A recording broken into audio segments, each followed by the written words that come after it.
الهدى ودين الحق ليظهره على الدين كله ولو كره المشركون.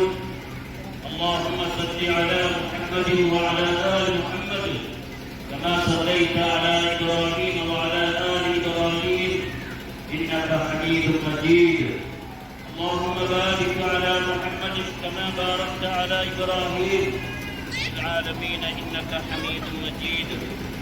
أما بعد فإن خير الكلام كلام الله وخير الحديث حديث محمد صلى الله عليه وسلم وشر الأمور محدثاتها وكل محدثة بدعة وكل بدعة ضلالة وكل ضلالة في النار. أعوذ بالله من الشيطان الرجيم. بسم الله الرحمن الرحيم. يا أيها الناس اتقوا ربكم الذي خلقكم من نفس واحدة وخلق منها زوجها وبث منهما رجالا كثيرا ونساء واتقوا الله الذي تساءلون به والأرحام إن الله كان عليكم رقيبا. الله أكبر الله أكبر الله أكبر لا إله إلا الله الله أكبر الله أكبر ولله الحمد. സ്നേഹമുള്ള സത്യവിശ്വാസികളെ അല്ലാഹുവിന്റെ വിധിവിലക്കുകൾ കൽപ്പനാ നിർദ്ദേശങ്ങൾ ജീവിതത്തിൽ മുഴുവൻ മേഖലകളിലും പാലിച്ച് തത്വ കൈവിടാതെ മുത്തഖികളായി മുവഹ്ഹിദുകളായി മുഹ്സിനീങ്ങളായി ജീവിക്കണമേ എന്ന് സ്വന്തത്തോടെന്ന പോലെ ഓരോരുത്തരോടും ഉപദേശിക്കുകയാണ്, വസിയ്യത്ത് ചെയ്യുകയാണ്.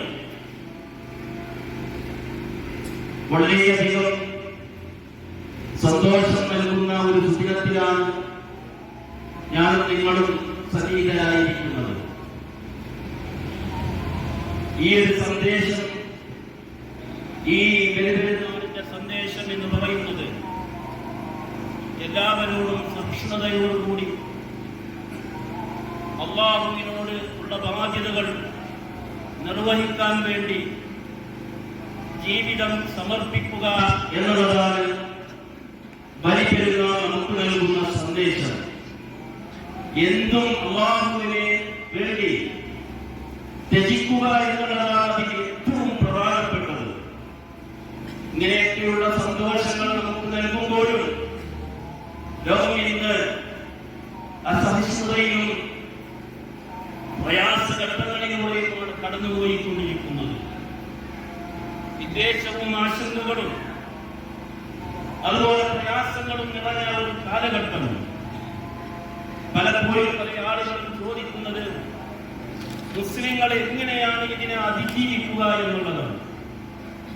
പരീക്ഷണങ്ങളെയും പ്രതിസന്ധികളെയും തരണം ചെയ്യാൻ ഇബ്രാഹിം നബി അലൈഹിസ്സലാത്തു വസ്സലാം കാണിച്ച തന്റെ അവിടുന്ന് നമുക്ക് കാണിച്ചു തന്ന ആ ദൃശ്യത്തിൽ അധിഷ്ഠിതമായ ജീവിതം ചെറുപുഞ്ചിരിയിലൂടെ അദ്ദേഹം നമുക്ക് കാണിച്ചു തന്നിട്ടുള്ള തീക്ഷ്ണമായ പരീക്ഷണങ്ങളെയും അതിജീവിക്കാൻ സാധിക്കും എന്നുള്ളത് മഹാനായ ഇബ്രാഹിം അലൈഹിസ്സലാത്തു വസ്സലാമിന്റെ ചരിത്രം നമ്മെ ഉണർത്തുകയാണ്.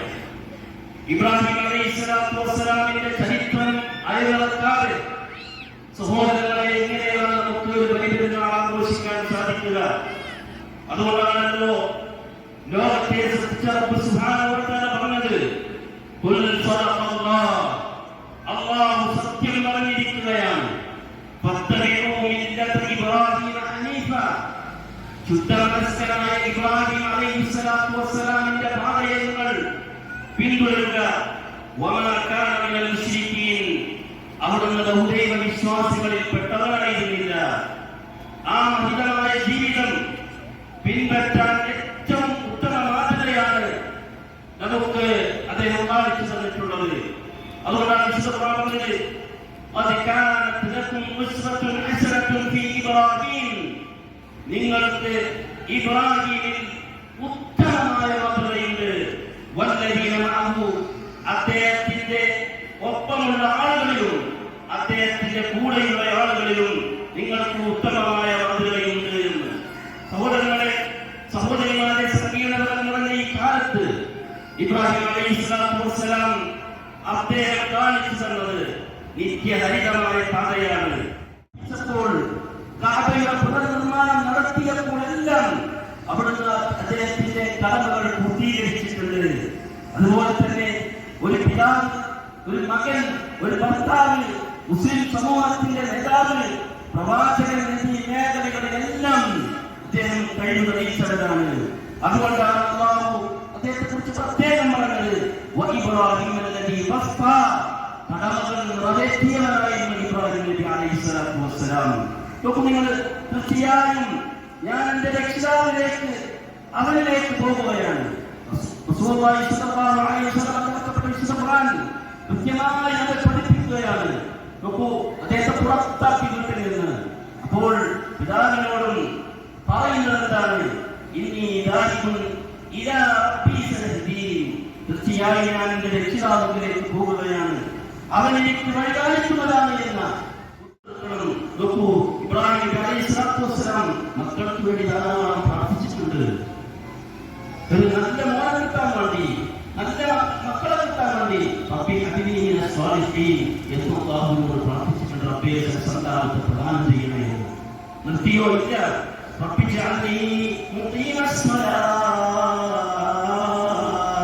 അല്ലാഹുവേ, നമസ്കാരം ഉറപ്രകാരം നിർവഹിക്കുന്നവരാക്കണമേ, എന്നെ ഉൾപ്പെടുത്തണേ.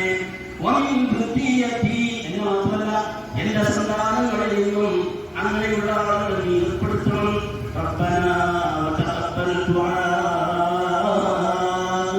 നമ്മുടെ രക്ഷിതാവേ, എന്റെ പ്രാർത്ഥന നീ സ്വീകരിക്കുകയും ചെയ്യണേ എന്ന് പ്രാർത്ഥിച്ചിട്ടുണ്ടോ?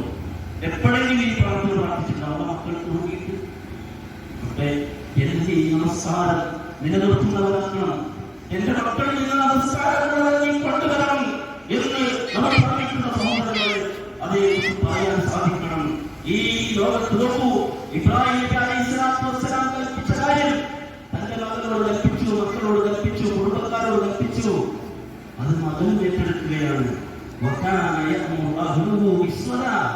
പറഞ്ഞോ ഇസ്മായിൽ അലൈഹിസ്സലാത്തു വസ്സലാം കുടുംബക്കാരോട് അദ്ദേഹം പറയുമായിരുന്നു, നമസ്കരിക്കണം, അത് നിർവഹിക്കണം കൃത്യമായി അതിന്റെ സമയങ്ങളിൽ. അതോടൊപ്പം തന്നെ സകാത്ത് നൽകണേ. തന്റെ രക്ഷിതാവിന്റെ അടുക്കൽ അദ്ദേഹം സുസമ്മതനായിരുന്നു എന്ന്. സഹോദരങ്ങളെ, മതവിഷയങ്ങൾ ഇഷ്ടത്തോടെ ചെയ്യാൻ മക്കളെ പ്രേരിപ്പിക്കണം. അല്ലായെങ്കിൽ അത് വിപരീത ഫലം ഉണ്ടാക്കുക. അടിച്ചിട്ട് കുറേ അടിച്ചിട്ട് നിശ്ചയിപ്പിക്കുന്നതിനേക്കാൾ അവനെ വാത്സല്യത്തോടുകൂടി അവൻ പറഞ്ഞു മനസ്സിലാക്കണം. അപ്പോൾ അവന് നമസ്കരിക്കണം. സഹോദരങ്ങളെ, ശിക്ഷണം കൊടുക്കണ്ട എന്നല്ല, പക്ഷേ വാത്സല്യത്തോടുകൂടി മക്കളെ ശിക്ഷണം നൽകണം. അപ്പൊ മക്കളിൽ നിന്ന് നമ്മുടെ വഴിക്ക് വരും. പലപ്പോഴും നമുക്ക് ദേഷ്യമാണ് മക്കളുടെ കാര്യത്തില്, മുൻചാട്ടമാണ്, എടുത്തുചാട്ടമാണ്. നമ്മൾ ആരെങ്കിലും ആ രൂപത്തിൽ വാത്സല്യത്തോടെ കാരുണ്യത്തോടുകൂടി അവരെ സമീപിച്ചിട്ടുണ്ടോ? ഈ പിതാവും മകനും തമ്മിലുള്ള ബന്ധം എങ്ങനെയായിരുന്നു?